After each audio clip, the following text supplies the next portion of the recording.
Hello everyone, can you hear me? Yes, ma'am. Yeah. So we have talked about Bootstrap. Uh, the technique that we discussed the other day was non-parametric Bootstrap. It is called as non-parametric Bootstrap because it does not assume any distribution. We did not know anything about the distribution. We just had a sample, and from that sample we did resampling.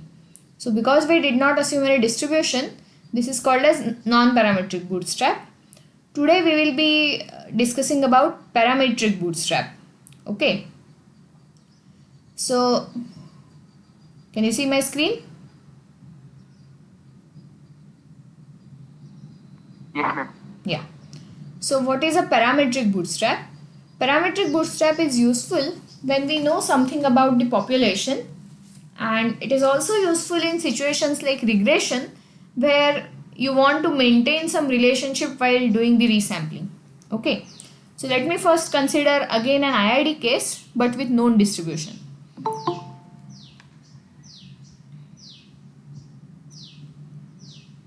So suppose I have say x1, x2, xn coming from say exponential theta. Okay, coming from some exponential distribution. So now I know the distribution. Okay, and if I know the distribution, of course I would like to make use of this knowledge so that my results are better. So if suppose they are coming from exponential and my aim is say to get confidence interval for median of this distribution. Okay, and let us assume that I don't know the theoretical distribution of the median. It could be derived, but it is slightly lengthy and I don't know the theoretical distribution of the median, so I want to carry out Bootstrap. But now I want to make use of this fact that I know the form of the distribution. Of course theta is going to be unknown, no doubt about that, because if theta is known then there is nothing left for estimation. Theta is unknown, but form of the distribution is known. That is, I know that these observations are coming from exponential. So how does parametric Bootstrap work? So what I'll do is, I have my x1, x2, xn and I know how to estimate theta from these, correct? For example, in exponential, what would be your MLE for theta? Theta is rate, theta is not mean. So here mean is 1 by theta. So what would be your MLE for this theta?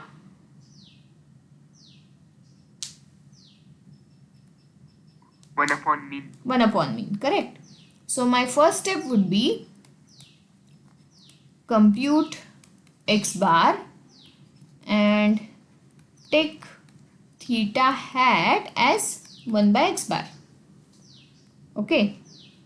Compute x bar on the basis of this sample and take theta hat as 1 by x bar. Now that I have theta hat with me,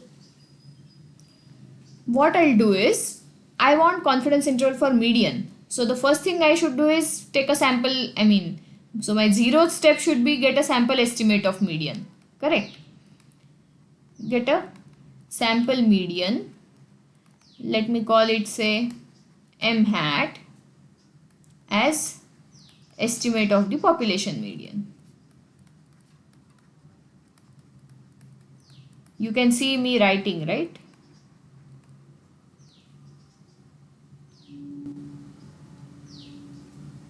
Yes, ma'am.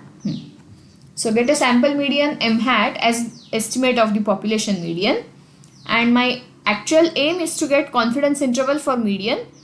But even though I have this m hat, I don't know how to compute lower bound and upper bound for say 95% confidence interval. So towards that, what I'll do first is I'll estimate theta. Okay, why? Because I know now that the sample is coming from exponential theta. So estimation of theta is my first step. So I compute x bar and take theta hat as 1 by x bar. And now generate B samples, each of size n, same size. Generate B samples, each of size n, from exponential with theta hat.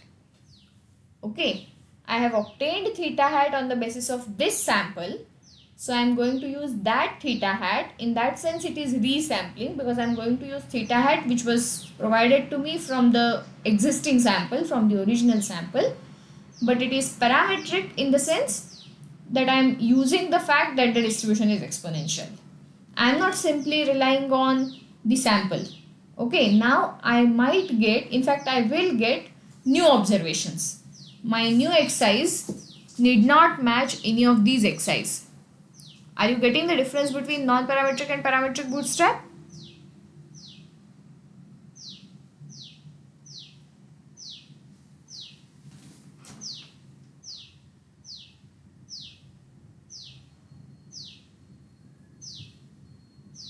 Yes, ma'am. What about others? Is everyone sleeping? Yes, ma'am. Okay. So we have to generate B samples, each of size from exponential theta hat, and now compute median, sample median of course, for each of these B samples. For each of these B samples, you can name them as say M1 hat star, M2 hat star. Generally star is used to indicate bootstrap estimate. Okay, MB hat star. So I have B samples, so I'll get B different values of the estimate of sample median. Is it okay so far?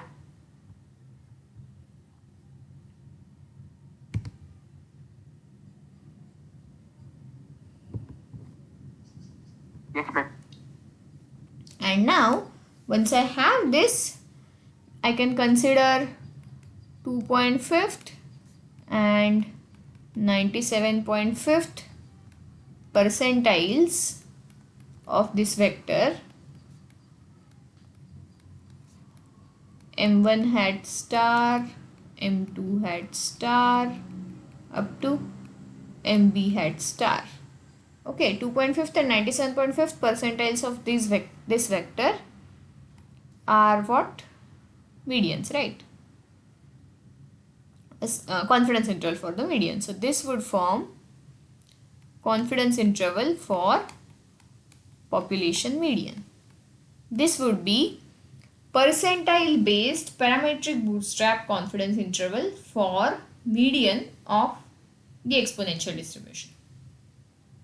Is it okay? Is the procedure clear to everyone?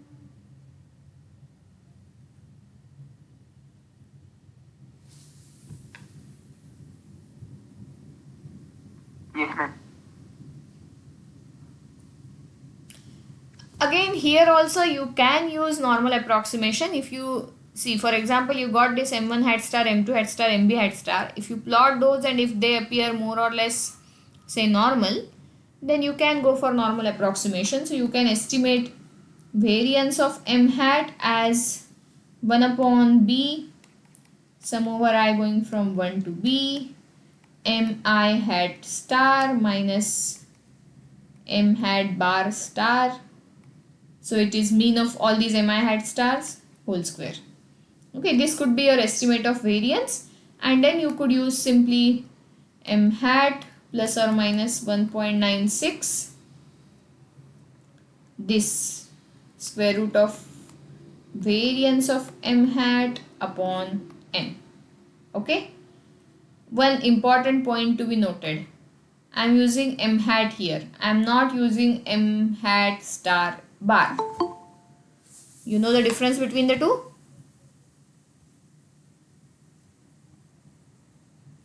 You know the difference between M hat and M hat star bar?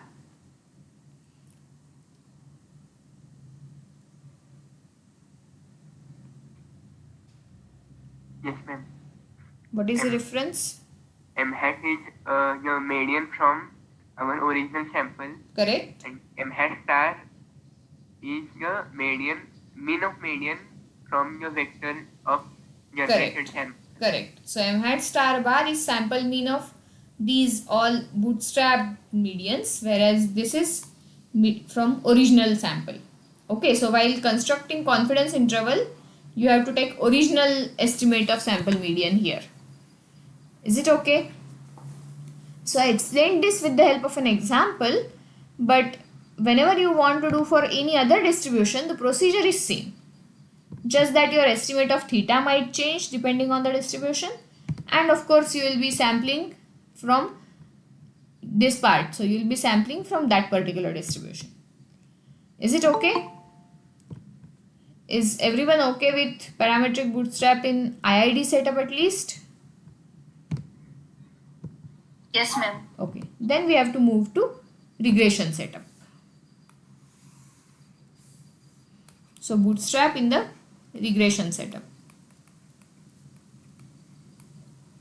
In regression, the data that we have is, let us focus on simple linear regression. Okay. Of course, this could be naturally generalized to multiple linear regression also, but just for the sake of convenience and simplicity, I'll explain with the help of simple linear regression. So I have x1, y1, x2, y2, xn, yn as my data. Okay. So this is my regressor and this is my response. Okay. We know the relationship is y equal to, let me write simple linear regression equation, not in the vector form. So y equal to beta naught plus beta 1x plus epsilon. Okay, this is my equation for simple linear regression. And of course in regression my objective is to talk about beta naught, beta 1. Okay, so to estimate beta naught, beta 1. When I say estimate, I also mean confidence interval. So usual estimates you will do by usual method, means point estimates you will use your usual formula. What is beta 1 hat is sxy upon sxx, am I right? Yes, ma'am. And beta naught hat would be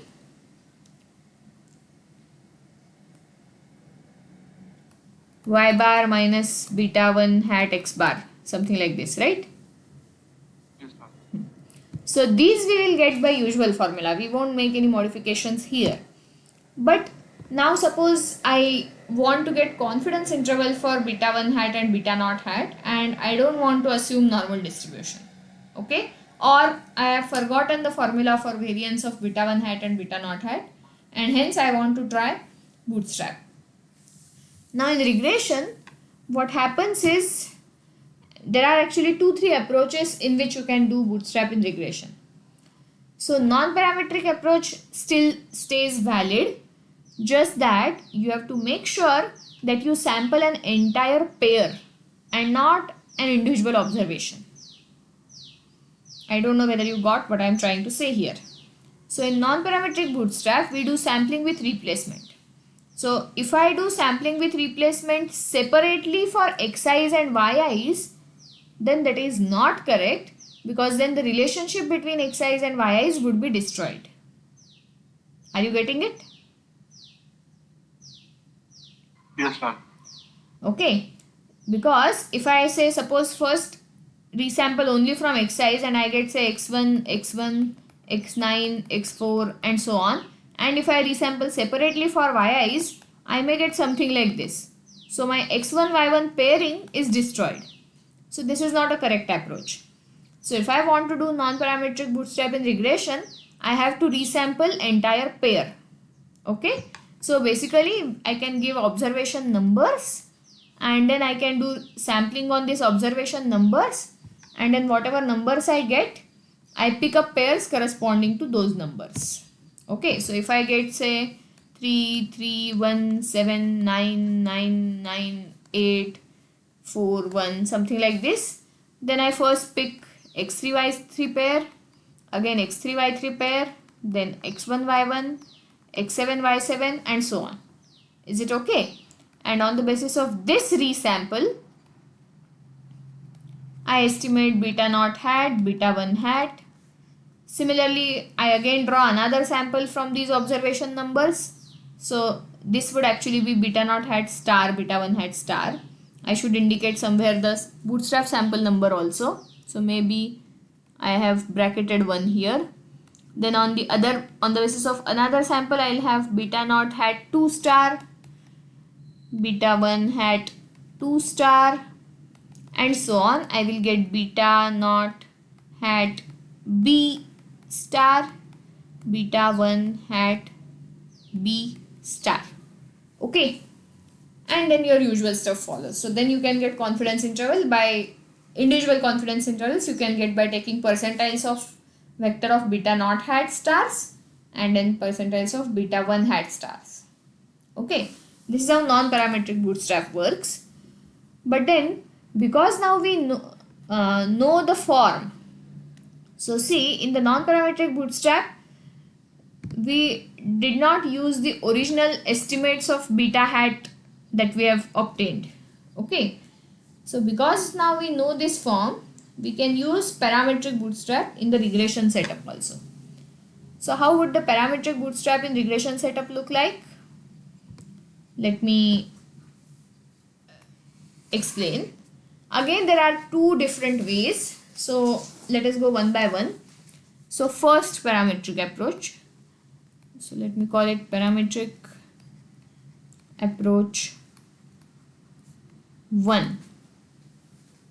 So here what I do, I have x1, y1, x2, y2, xn, yn, original sample. Okay, this is my original sample.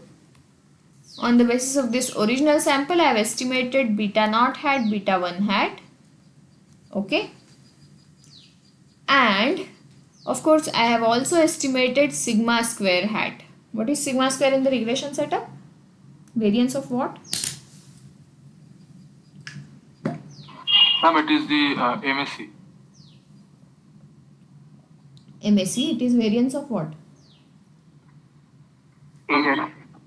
Yes. Correct. So it is variance of error terms. So what I can do is, I can use the fact that my epsilon i's are supposed to be normal with mean 0 and variance sigma square.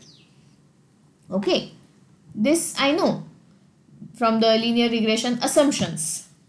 Okay, so what I can do is, I compute yi's newly. So xi's I will use these old xi's, but what I'll do is, first I'll get epsilon 1 star, so basically bootstrap errors, as IID normal 0 sigma square hat. Okay, actual sigma square of course I don't know, but I know that epsilon i's are supposed to be normal 0 sigma square. On the basis of original sample, I have an estimate of sigma square with me. Okay, so I use that estimate of sigma square and my knowledge about distribution of epsilon i's. Okay, so both these facts, I use this and I use this, hence it is parametric. So I use both these facts and generate a new sample of errors. Okay, epsilon 1 star, epsilon 2 star up to epsilon n star. Okay, and now what I'll do, I'll compute bootstrap y as beta naught hat plus beta 1 hat x1, x1 I use original, plus epsilon 1 star.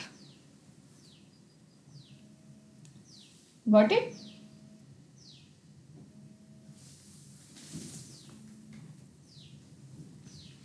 Are you getting how I am constructing this yi? Yes, ma'am. You guys should speak up, otherwise I won't know whether I am connected, disconnected, whether I am making sense. Hello, ma'am. Yes. Ma'am, here the sigma square hat will be the MSE, right? Correct. And the beta naught hat and the beta 1 hat must be the least square estimate. Yes. Okay. I was confused. Yeah. What other estimates you have learnt of beta naught hat and beta 1 hat? You know only least square estimates, right? Do you know any other estimates? Ma'am, the MLE, of course, it will be equal to Same, this, yeah, right? MLA will be same. So, okay, so in general, my yi star would be beta naught hat plus beta 1 hat xi. So, xi's I am keeping original. Remember, I am not changing my xi's. Plus epsilon I star. Okay. So, now I will have y1 star, y2 star up to yn star. Xi's I have original. But because now my yi's have changed, this is like a new sample. So I can estimate beta naught hat star, beta 1 hat star from this. Okay. So this would be my first pair of bootstrap estimates. I repeat this entire procedure b times. Okay, let me see what are the steps that we carried out. So my first step is of course common. So getting beta naught hat beta 1 hat is step number 0. So it is common. We don't have to repeat it. Then step 1 is getting epsilon i's. Okay. Getting epsilon i's from normal 0 sigma square hat.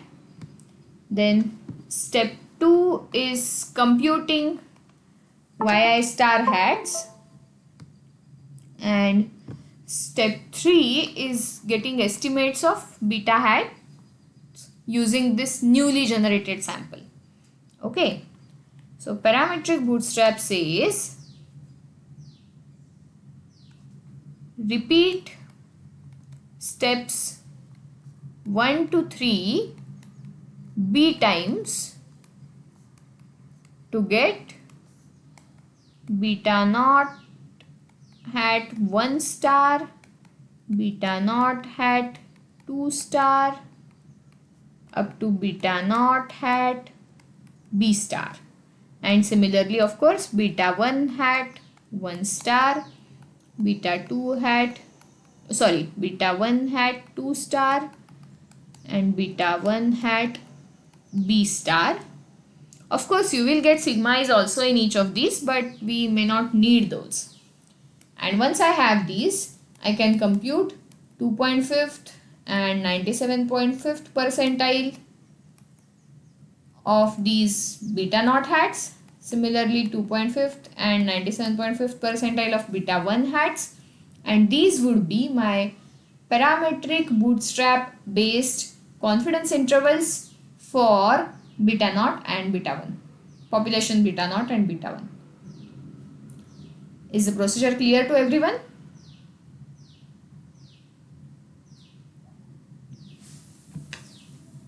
Yes, ma'am. Yes, ma'am. Okay. Okay. So now this was parametric approach because we assumed two things. Actually, we assumed three things. First, we used the sigma square hat estimated from the data and used it in the distributional assumption that is normal. And third thing is the form of relationship between xi's and yi's. Okay, we used that also. Okay. And there is another kind of semi-parametric approach to bootstrap in regression. So, which is a mixture of parametric and non-parametric. So, this is semi-parametric approach. So, what would be the semi-parametric approach? I will assume the relationship, the linear form of the relationship between xi's and yi's, that we would assume. Because see, in the non-parametric thing, while generating the samples, we did not assume that relationship. Let me go back and see. Here, when we said we are going to do non-parametric bootstrap, the one I discussed here, while generating the sample, I just assumed that there is some sort of pairing between xi's and yi's. I did not actually assume the linear equation of regression while generating the sample. Are you getting what I am trying to say?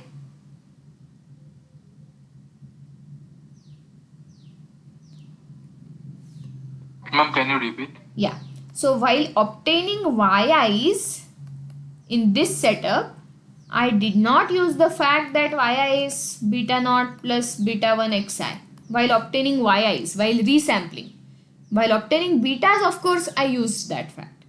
But while getting a bootstrap sample, I did not use this relationship.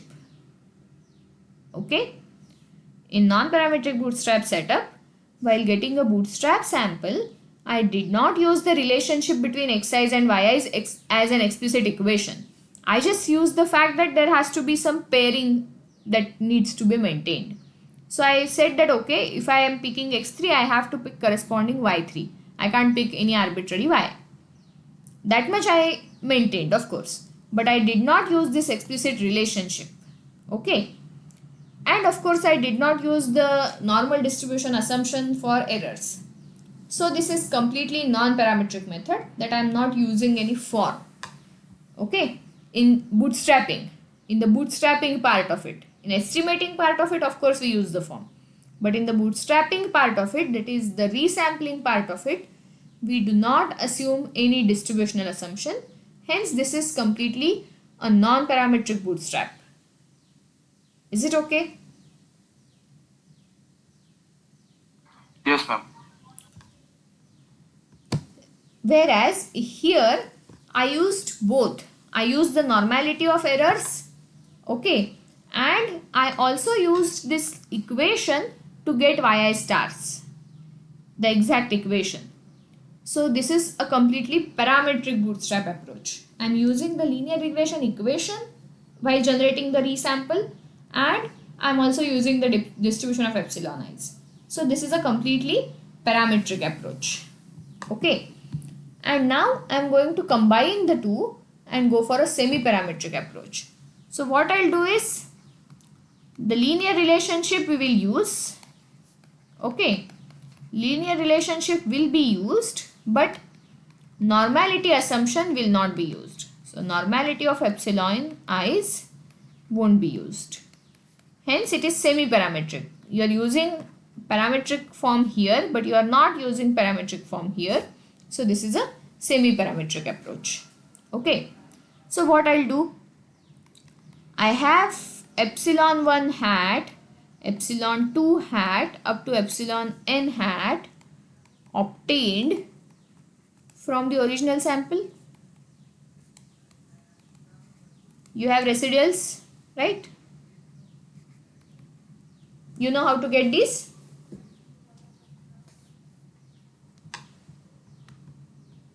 Yes, ma'am. What about others? Do you know how to get these? Errors, residuals, whatever you call them. Yes, ma'am. Is there anyone else in the class other than Pushkar and Kushal? Yes, ma'am. So others should also speak. So I have x1, y1, x2, y2, xn, yn. We know how to get beta naught hat, beta 1 hat from them, MLE or least square, whatever you call them. Then once you have that, you can compute y hats. Y hats would be, yi hat would be beta naught hat plus beta 1 hat xi. Correct. And once you have y hat, yi minus yi hat could be your epsilon I hat. Okay. I don't know whether you define as yi minus yi hat or yi hat minus yi.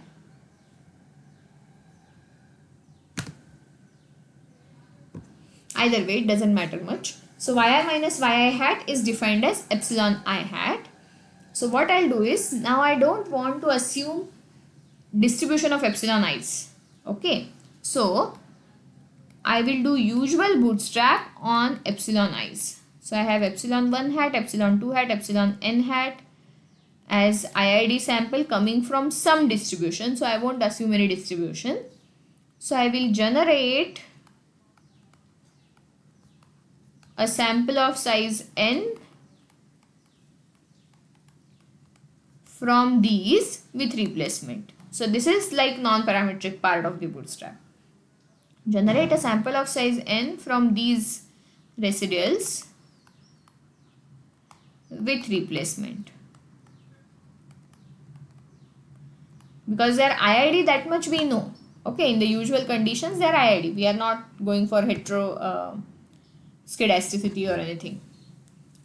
Okay, so what I have, epsilon 1 hat star, epsilon 2 hat star.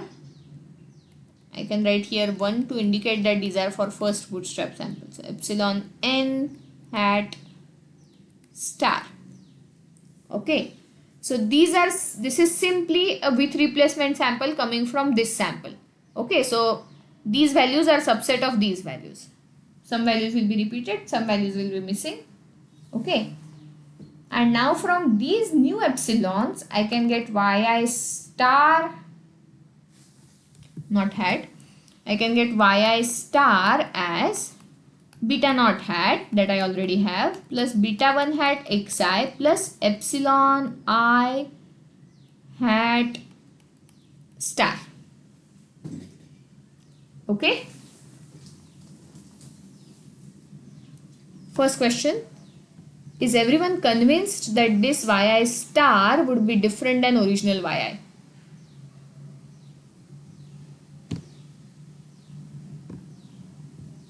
Because this is actually my yi hat. Beta naught hat plus beta 1 hat xi is my yi hat. So is everyone convinced that yi star is different than yi hat? Yes, ma'am. Yes, ma'am. Yes. Okay, why? Because this error term is different.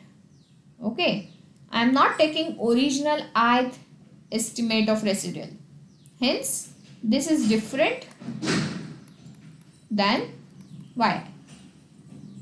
Okay, so now I again have y1 star, x1, y2 star, x2, yn star, xn as my new sample. I can get beta naught 1 hat star, beta 1 hat star from these. Okay, from this new sample. Correct? And then I repeat this procedure. So let me again give numbers. In the semi-parametric approach, this is my step 0, which need not be repeated. I'll be using same beta hats for all the other bootstrap samples also. But this generate a sample is my first step. Generate a sample of size n. These epsilon hats are again common for all the bootstrap samples, but the resample is new. Then step 2 is getting these yi stars, and step 3 is getting these estimates of beta naught, beta 1. Okay, so what we are saying now, repeat steps 1 to 3 to get B estimates of beta naught hat. Ideally I should say beta naught, because I'm already saying estimates, beta naught and beta 1, and then get either percentile based or normal approximation based confidence interval from those. Percentile based or normal approximation based CI from those. Got it?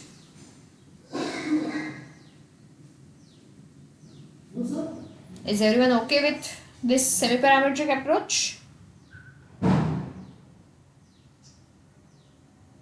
Yes, ma'am. So these are 3 different approaches in which bootstrap can be carried out in regression. We have already studied non-parametric bootstrap in the usual IID setup, and parametric bootstrap in the IID setup we discussed today at the beginning of the lecture. Okay so far? Hello, ma'am. Yes. Ma'am, what if we actually don't consider the linear relationship and just consider the normality of the errors? Okay, you consider normality of the errors, and how do you get a new sample from them? because you need a new sample. For getting bootstrap estimates, you need a bootstrap sample. So how do you obtain a bootstrap sample?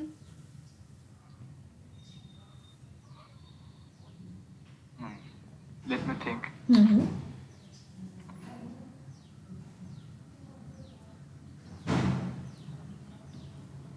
Others can also think. I hope the question is clear to everyone.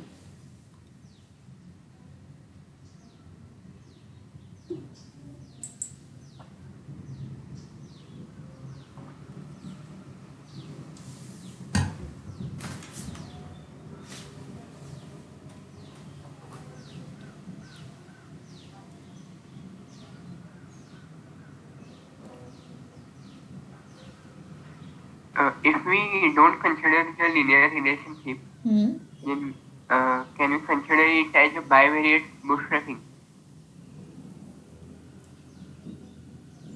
Bivariate bootstrapping. How would you carry out the actual bootstrapping? Means how would you get a sample?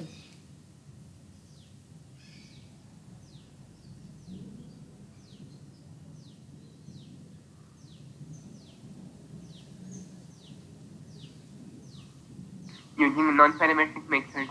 So yeah, But- so that becomes non-parametric. Then you are not using epsilon i's. Normality of epsilon i's is not being used. So that is again purely a non-parametric bootstrap. Okay. I got it. Got it? Yes, ma'am. Okay. So this was all about regression. Ideally, this is enough for us.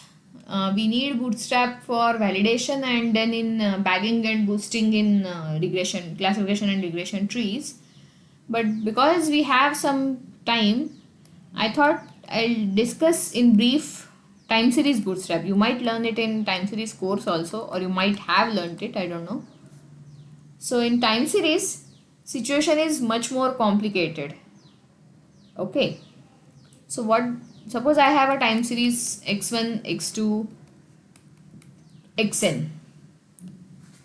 Now can my usual non-parametric bootstrap work here? Means can I simply take a sample with replacement from these xi's?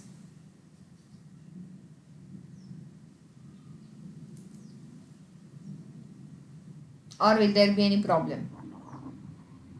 Ma'am, I think no. Yes. So why?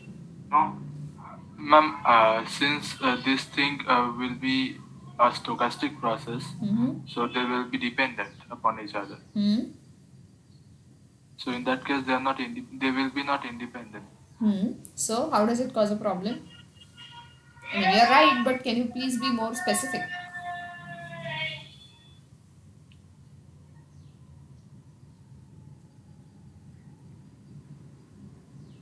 For example, if we draw a sample and if we get a first sample as xn, then we can't consider it as a time series because it will be our last in the original sample. Correct. So in time series, the order matters. Correct. Order matters. That is crucial. You can say that there is a trend or you can say that there is a cyclic pattern only when there is an order. So if you do usual traditional non-parametric bootstrap, that order is disturbed completely. So you won't be able to say that this is a time series. And then if you try to do estimation on the basis of that, it is actually ridiculous. Okay, if my order is disturbed, then doing estimation using time series model makes no sense at all. Okay, hence in time series you may have to go to you may have to do something similar to the semi-parametric approach that we discussed. Okay, so you may have to talk about errors. You may get say non-parametric sample from errors and then use the time series relationship and generate a new sample. So what you can do is, let me take a very simple example of say AR time series, because for ARMA things will be more complicated. So suppose I am talking about AR1.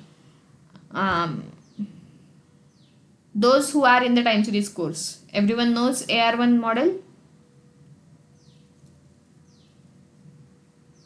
Those who are in the time series course, you have studied AR1 model, right? Am I connected? Yes, ma'am. Yes, ma'am. Okay, and how many of you are not in the time series course? Ma'am, I am not in the time series course. You are not in the time series course. Okay. Yes, ma'am. What about others? I am not in the time.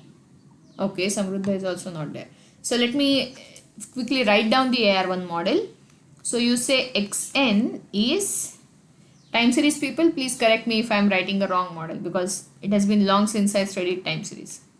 Beta naught plus beta 1 Xn minus 1 plus epsilon n.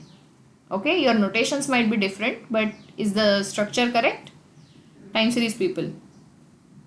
Yes, ma'am. Okay. So Yes, ma'am. basically it is like a regression, but it is auto regression, right? AR means auto regressive model. So you are regressing on the same series, lagged values or the prior values of the same series. So here, as I said, you can use the semi-parametric setup. So here also under stationarity assumption, your all epsilons will have common distribution. So you can generate epsilon i's from say normal 0 whatever sigma square hat you get from the first original sample. Original sample will give you beta naught hat, beta 1 hat and sigma square hat. Okay, original sample will give you beta naught hat, beta 1 hat and sigma square hat, and then you get epsilon i's from normal 0 sigma square hat, and then you only take the initial value. Okay, so you start with say x1. So x1 you take same as the original sample, and then you compute x2 star as beta naught hat plus beta 1 hat x1 plus epsilon 1 star. Sorry, epsilon 2 star I should call it. Just a matter of notation. Got it? Then you compute x3 star as beta naught hat plus beta 1 hat x2 star plus epsilon 3 star.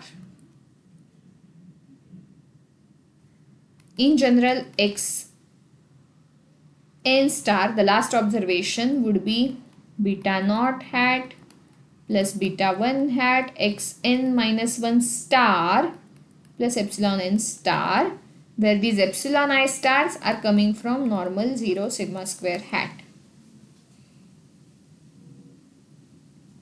Is it clear? Yes, ma'am. So remember, in regression my xi's were fixed, but because here I am doing auto regression, the generated values would be used as xi's. Okay, can you see the difference?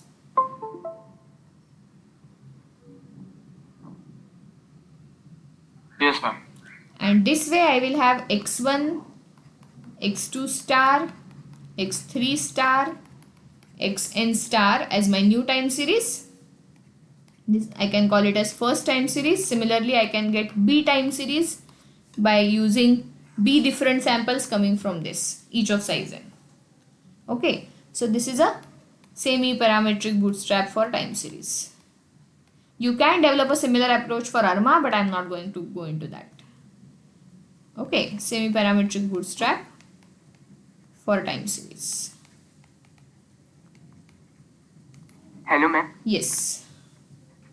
Generally, the errors as we don't take errors as normal. We just say it is IID. White noise. And White noise. But when you go for testing, you assume normality of errors, even in time series. In the initial setup, you assume it to be just white noise. But when you want to develop tests for significance of say beta naught, beta 1, etc., or when you want to get confidence intervals, even in the classical setup, you use normality of errors. In fact, you will have residual diagnostics just like regression in time series also. So you have some L-Jung box test and some other tests. I forgot the names of them. Okay, so there you will test again normality of errors also. So for inference purpose, actually normality is used. Is it okay? Yes, ma'am. And people have developed inference using T distribution for errors also. If you want heavier tails. Okay. So in that case, you can take a sample from. So if in your sample, if you feel that T distribution is better suited for errors than normal, then you take, instead of normal, you use T distribution for generating the error samples. Got it?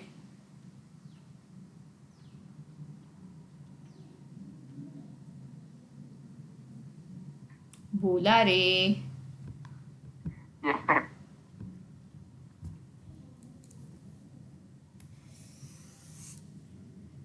And there is one separate approach in time series for bootstrap. It is known as block based bootstrap.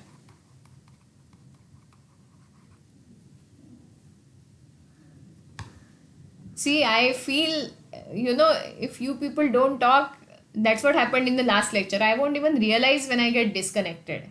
At least for that, you should talk.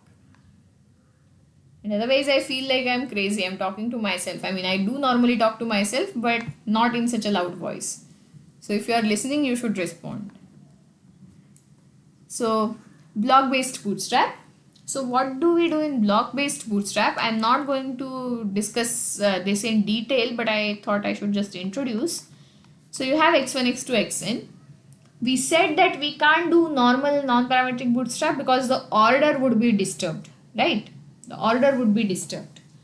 So what people have decided is, if you have a stationary time series, anyway, those who are in time series analysis, they know that normally you convert any time series first to a stationary time series. Okay, then only you go for inference and estimation and all that stuff. If there is a trend, if there is a cyclic component, you first remove those trend and cyclic components and get a stationary time series. I assume everyone knows why we do stationary, why we need a stationary time series. Why can't we do estimation on usual time series? Everyone knows, right? Those who are in time series, they know, right? Yes, ma'am. Okay. So can you quickly tell me why?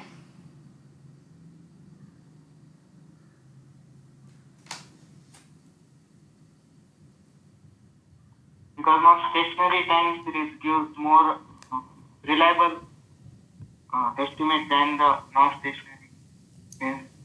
Means and variable variance are, we can calculate. So in non-stationary time series, can you get estimates? Forget reliability. Can you at least get estimates? Correct estimates?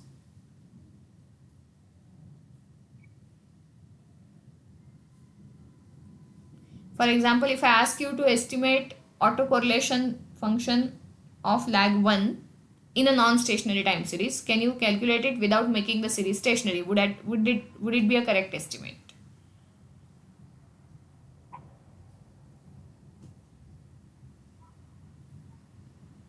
I don't know, ma'am, but I think no, we can't calculate without making time series stationary. We can or we can't? I couldn't hear you. We can't. We can't calculate. What about others? Ma'am, I think the estimates will be not that much, convincing, but we can calculate since it is a numerical thing. Convincing, I'm not worried about convincing, whether it would be a correct way or not. Actually, so you can't, I can't use sample variance as an estimate of sample mean. You can't call it a non-convincing estimate. It's not an estimate.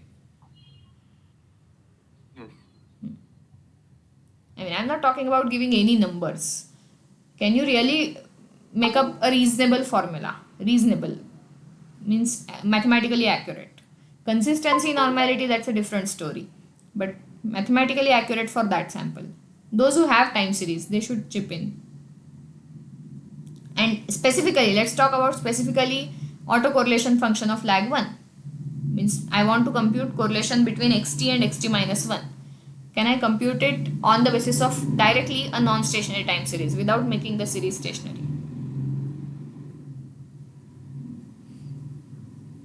Okay, think about it and tell me in next lecture. So let us assume here that this is a stationary time series and we can't randomly shuffle because then that would destroy the pattern. But then depending on the order of the time series, whether it is say AR1, AR2 or whether it is ARMA3 etc., there are certain values till which the dependence is there, and after that lag dependence decreases. You know, if you plot autocorrelation function, so only till certain point suppose the values are significant. Okay. Then using that you can decide something called as block size. So suppose I decide block size to be say 5. Then what it means is that correlation between x1 and x7, because the lag is now 6, correlation between x1 and x7, actually x6 I should say, lag 5, is more or less negligible. So it is almost 0. Similarly, correlation between any xt and xt plus 5 is almost 0. Okay, so basically autocorrelation is suppose becoming negligible after lag 5. Then I can take block size as 5 and then I create blocks. So first block would be x1, x2, x3, x4, x5. Next block would be x2, x3, x4, x5, x6. So they are overlapping blocks. Got it? They are overlapping blocks. Next block would be x3, x4, x5, x6, x7 and so on. I would have b whatever n, n minus 1, n minus 2, n minus 3, n minus 4. So b n minus 4. Correct? These overlapping blocks are created. From where did I pick up 5? From the fact that after this lag correlation is almost 0. So correlation, to be precise, correlation between any xt and xt plus s is 0 for s greater than or equal to 5. So I picked 5. It will change from series to series. Okay. And now I will resample these blocks. Okay.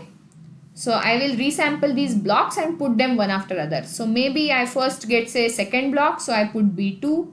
Then I get say 10th block, so B10. Then maybe second block again, then B1 and so on. And I create a new series. So when I say B2, I have x2, x3, x4, x5, x6. When I say B10, I would have x10, x11, x12 and so on. And people have proved that this also turns out to be a decent bootstrap strategy. So samples created by such blocking also turn out to be decent samples. Okay. So I know the last part is complicated. Try to think about it. Also try to think about my question. Can you estimate say ACF on the basis of that single time series if stationarity is not there? So in the non-stationary setup. Okay. So think about these things. Let me stop here for today. Thank you. Thank you, ma'am.